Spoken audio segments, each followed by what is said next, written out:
Mina, Rini, kalian tahu nggak? Kemarin aku lihat Pak Eko pulang malam-malam, tapi anehnya nggak bawa apa-apa. Padahal katanya habis dari pasar. Loh, masa sih Bu? Bukannya Pak Eko itu orangnya rajin, selalu kerja buat keluarganya. Rajin, katanya. Ya, itu kan di depan mata kita aja, Mina. Tapi siapa tahu, jangan-jangan ada yang dia sembunyiin dari istrinya, si Lina. Tapi Bu Sari, kayaknya Pak Eko itu orangnya baik deh. Lagi pula mungkin dia lembur atau ada urusan mendadak. Lembur? Lembur kok sampai lupa bilang sama istrinya? Rini, kadang kamu terlalu polos. Dunia sekarang itu keras. Kita nggak pernah tahu apa yang sebenarnya ada di balik layar.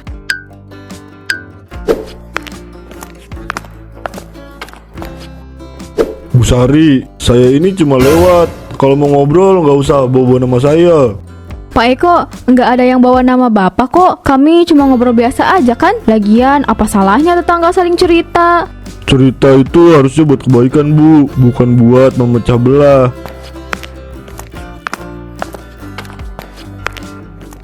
Bu Sari, kayaknya kita nggak enak ngomongin orang gini. Takut salah paham. Halah Mina, kamu ini terlalu baik. Kalau nggak ngomongin ini, nanti malah kita yang nggak tahu apa-apa. Lagian, aku kan cuma kasih tahu aja. Bu Sari itu orangnya pintar ngomong, tapi sering gak mikir panjang. Mulutnya itu seperti api kecil. Sekali menyala, dia bisa bikin satu desa ribut.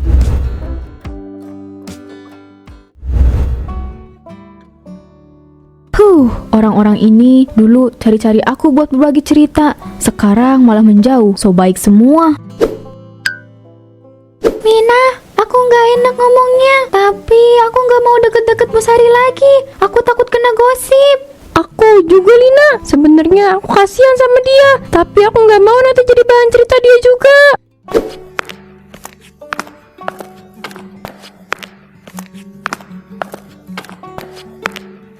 Bu Sari, kok duduk sendiri? Kenapa nggak gabung sama yang lain? Ah, nggak apa-apa Pak Harun. Lagi nggak mood aja. Aku nggak ngerti apa salahku. Apa aku nggak boleh cerita? Yang aku tahu, mereka yang terlalu sensitif, bukan aku.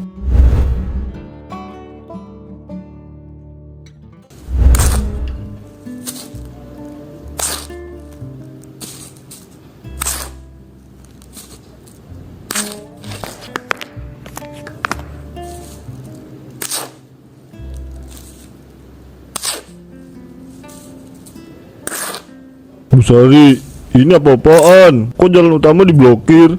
Bapak lihat kan? Ini depan rumah saya loh. Ini tanah saya Pak Eko. Saya punya hak penuh buat ngelakuin apa aja di sini. Masih untung selama puluhan tahun keluarga saya kasih jalan buat warga. Nah, sekarang jalan ini mau saya bangun. Hehehe. Tapi Bu Sari, jalan ini udah puluhan tahun dipakai warga. Kalau diblokir begini, kami semua jadi susah.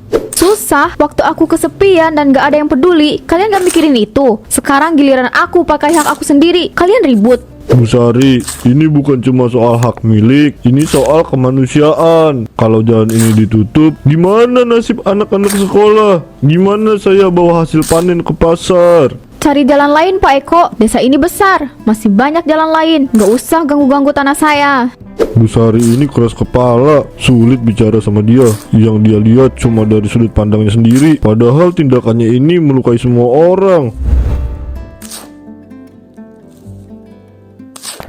Ya Allah, jauh banget jalan muternya.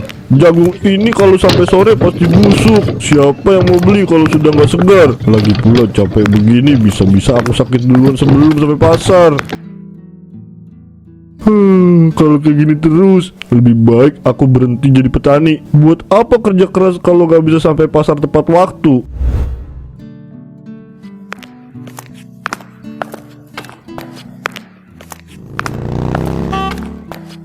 Pak Eko, berat banget tuh gerobaknya. Mau aku bantu dorong? Nggak usah Pak Harun, saya masih kuat. Tapi ya kalau jalan utama itu dibuka lagi, nggak bakal begini capeknya. Semua jadi lebih mudah. Aku ngerti Pak Eko, ini memang masalah besar buat kita semua. Tapi Bu Sari itu kenapa keras kepala? Dia merasa benar sendiri. Yang aku nggak ngerti itu, kenapa dia tega Pak? Ini bukan cuma tentang saya, anak-anak sekolah, orang yang mau kerja, yang punya usaha kecil, semuanya kena dampaknya. Padahal kita nggak pernah nyakitin dia. Kadang orang yang merasa terluka itu nggak mikir panjang. Mereka cuma mau orang lain juga ngerasain apa yang mereka rasain. Aku paham rasa frustasimu, tapi kita harus cari cara yang damai buat menyelesaikan ini. Tapi sampai kapan, Bo? Kalau begini terus, hasil panen saya bakal mubazir. Saya cuma petani kecil, nggak punya pilihan lain. Setiap kali aku dorong gerobak lewat jalan rusak ini, aku cuma bisa mikir, apa semua ini cuma karena rasa sakit hati satu orang? Apa nggak ada cara buat bikin dia sadar kalau ini salah?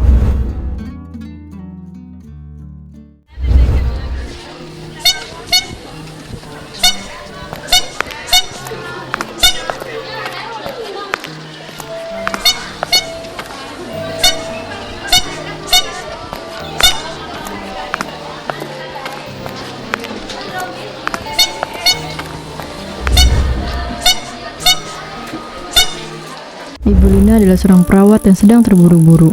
Ia membawa tas berisi peralatan medis dan naik sepeda menuju rumah seorang pasien kritis di desa sebelah. Jalan utama yang biasa ia lewati kini tertutup tembok. Ia berhenti sejenak menatap tembok itu dengan wajah kesal. Aduh, Bu Sari ini, apa nggak mikir kalau jalan ini penting buat orang banyak? Apa dia nggak ngerti kalau ada orang yang butuh bantuan cepat?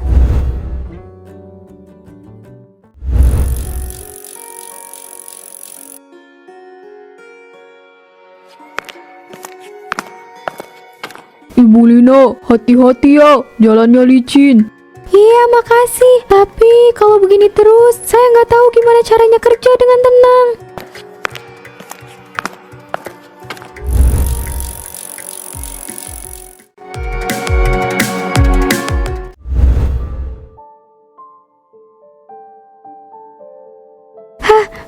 Maaf Pak Tarman, saya telat. Jalan utamanya tertutup. Saya harus muter jauh lewat jalan rusak. Bu Lina, tolong cepat. Suami saya dari tadi makin lemes. Saya takut telat.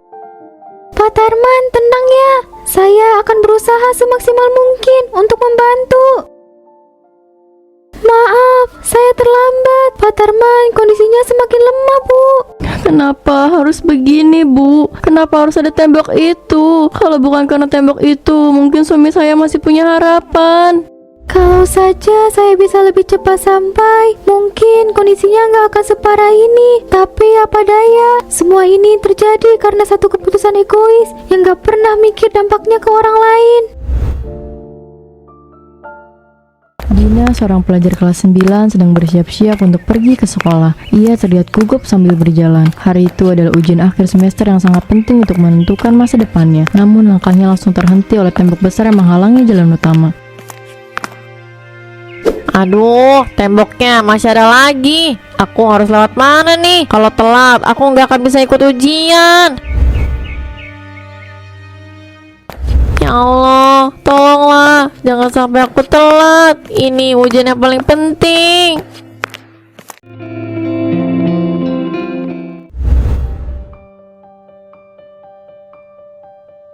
Dina, maaf ya, kamu telat lebih dari 15 menit dari aturan yang tertulis. Kamu gak bisa ikut ujian. Tapi Pak, ini ujian akhir saya. Saya cuma terlambat karena...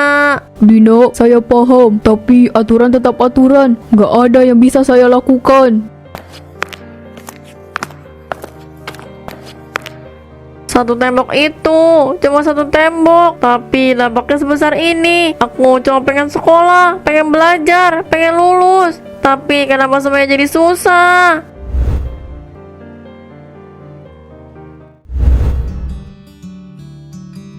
Assalamualaikum Bu Sari. Waalaikumsalam. Ada apa Bu Tuti? Mau ngomong apa lagi soal tembokku itu? Enggak, aku cuma mau mampir. Aku bawa kue buat kamu. Aku ingat kamu suka banget ini dulu. Kue onde-onde? Kamu pikir ini bakal bikin aku lupa kalau semua orang di desa ini ngomongin aku di belakang? Aku nggak mau bikin kamu lupa apa-apa Bu Sari. Aku cuma pengen ngobrol. Kamu nggak keberatan kan? Kalau kamu cuma mau ngomong soal tembok, mending pulang aja. Aku udah capek denger ceramah orang. Aku nggak mau ceramah kok. Aku cuma mau tanya satu hal. Kenapa kamu bikin tembok itu? Kamu tahu sendiri kan dampaknya ke warga. Tuti, kamu nggak ngerti. Orang-orang di desa ini nggak pernah peduli sama aku. Selama ini aku cuma dianggap ada kalau mereka butuh sesuatu. Apa itu yang kamu rasain? Kamu pikir mereka nggak peduli sama kamu? Apa kamu nggak lihat, Tuti? Mereka cuma tahu nyalahin aku sekarang. Padahal selama ini aku yang harus dengerin semua omongan jelek tentang aku. Mereka yang mulai duluan.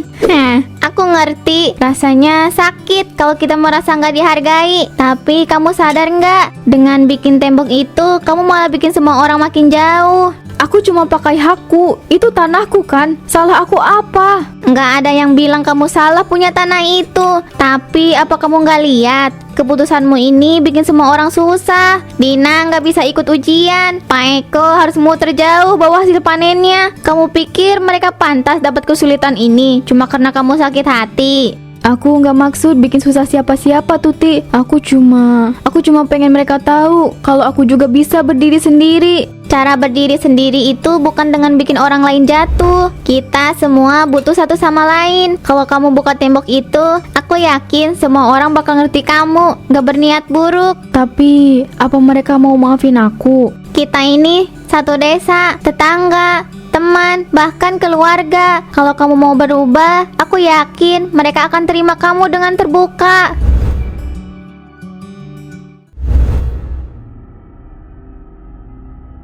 Baik, tenang dulu semuanya. Kita di sini buat cari solusi, bukan buat tambah ribut. Pak Harun, ini nggak bisa dibiarkan lagi. Jalan utama itu urat nadi desa. Kalau Bu Sari terus keras kepala, kita semua yang rugi. Betul, Pak. Saya pikir udah waktunya kita bawa ke pengadilan biar hakim yang memutuskan. Aku gak ngerti kemarahan kalian, tapi apa kalian yakin mau bawa masalah ini ke hukum? Kita ini satu desa loh. Apa gak ada cara lain buat menyelesaikan ini dengan damai? Pak Harun, saya setuju. Kita cari cara damai. Tapi ya jujur aja, ngomong sama Bu Sari itu nggak pernah berhasil. Dia keras kepala. Betul, Pak. Bu Sari itu udah terlalu lama bikin ulah. Ini bukan pertama kalinya dia bikin masalah. Aku tahu ini gak gampang, tapi kita juga harus ingat Bu Sari itu bagian dari desa ini. Mungkin selama ini dia merasa gak dihargai, makanya dia bertindak seperti ini. Tapi Pak, gimana kalau kita udah coba ngomong baik-baik tapi dia tetap gak mau dengar? Mungkin kita belum ngomong dari hati ke hati. Aku usul kita semua kumpul dan ngomong langsung ke Bu Sari. Sampaikan apa yang kita rasakan, tapi tanpa marah-marah. Baiklah Pak, kita coba cara itu dulu. Tapi kalau tetap nggak berhasil, saya rasa kita nggak punya pilihan lain selain lapor. Aku yakin kalau kita tunjukkan rasa peduli, hati yang keras pasti bisa dilunakkan.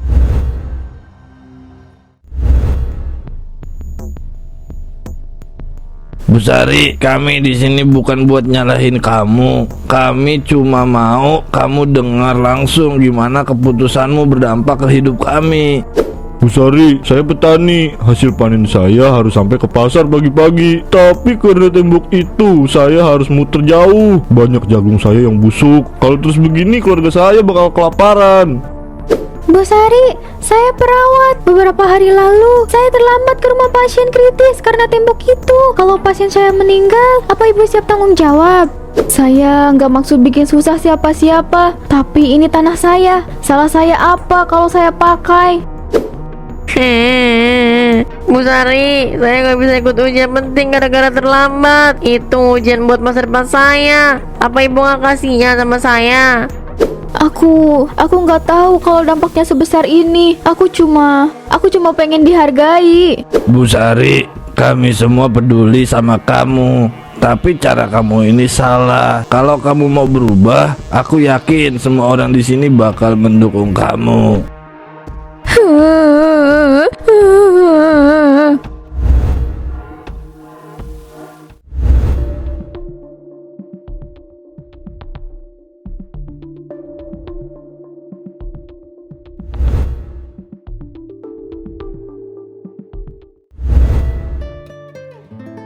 Apa yang aku lakukan? Semua orang marah, semua orang menderita gara-gara aku. Apa aku terlalu egois?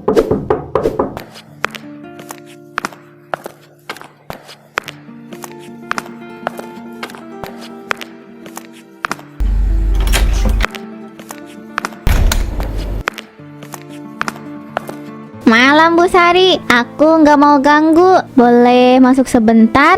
Tuti, masuk aja. Tapi kalau kamu mau marah atau ngomel, aku nggak janji aku bisa tahan.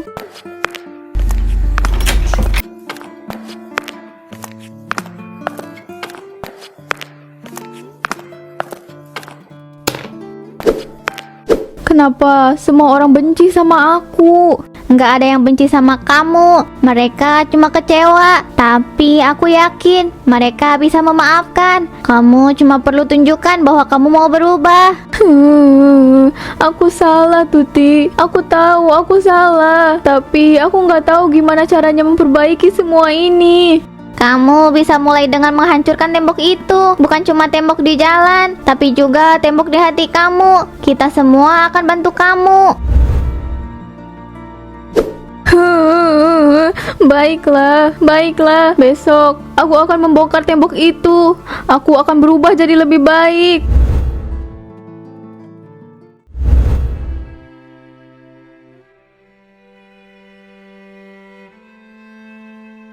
Bu Sari, kamu sudah siap?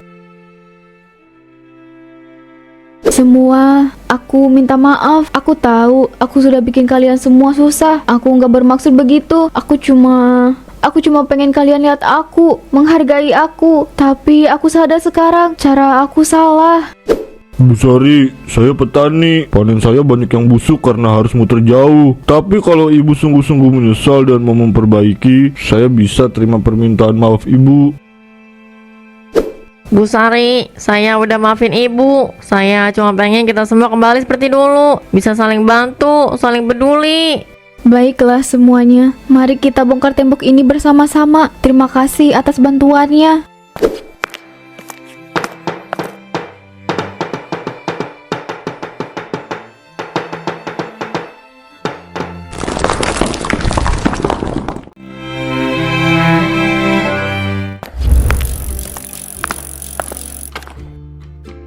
Bu Sari, terima kasih ya. Sekarang aku udah gak takut terlambat lagi. Sama-sama Dina, hati-hati di jalan ya.